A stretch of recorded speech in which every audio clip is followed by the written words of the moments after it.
Aloha. It was a rather quiet morning feeding the street cats today. The neighbors that had been giving me problems were nowhere to be seen.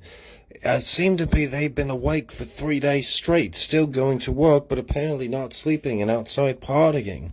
If you ever see someone wide-eyed at 4 a.m. or 5 a.m. and they've been that way for 3 days or more, you can usually expect a crash and then be out of commission, at least for a little while. All the cats were fed and accounted for, except unfortunately Chatty Cathy was nowhere to be seen. I did not see her. I saw her friends, Spotty and Stuppy, but for some reason Chatty Cathy was nowhere around. I worry about the street cats, oh dear. They have a rough life, you know. Thank you again, Melissa and Stephanie, for the cases of cat food. I'm very appreciative. And thank you everyone who has bought merch in my Shopify store. I didn't have any caffeine late last night and I actually slept for a good few hours, mate. I have a lot of work to do in the next 2 days, but I will still do my daily journal and of course my daily feeding. I have not been in motivated mood to make music videos. That's where pot helps. It makes me appreciate a little more, get into music a little more. When I don't smoke weed, I find myself watching loads of podcasts. Joe Biden said he would release anyone and expunge anyone's record for simple possession of marijuana, but on the federal level.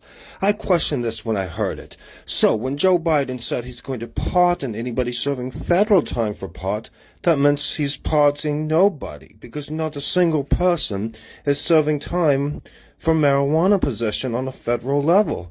Marijuana possession is a misdemeanor in all 50 states. Nobody out there is serving time in a federal prison for possessing weed. I know a lot of my viewers are from the left and they support Joe Biden.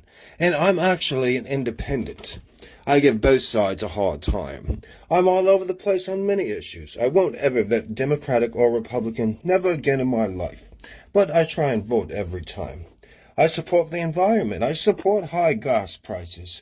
I think a woman has the right to choose, but I would never date a woman who would abort our child. I support gun control, but I think it's proven responsible citizens have a right to have a concealed handgun. No need for the AK-47. I lose the most followers on Twitter. Very often I criticize the left and the president, and I lose followers. But when I criticize the right, I lose even more followers. I don't know why I'm using an English accent today. I guess I was watching The Hobbit last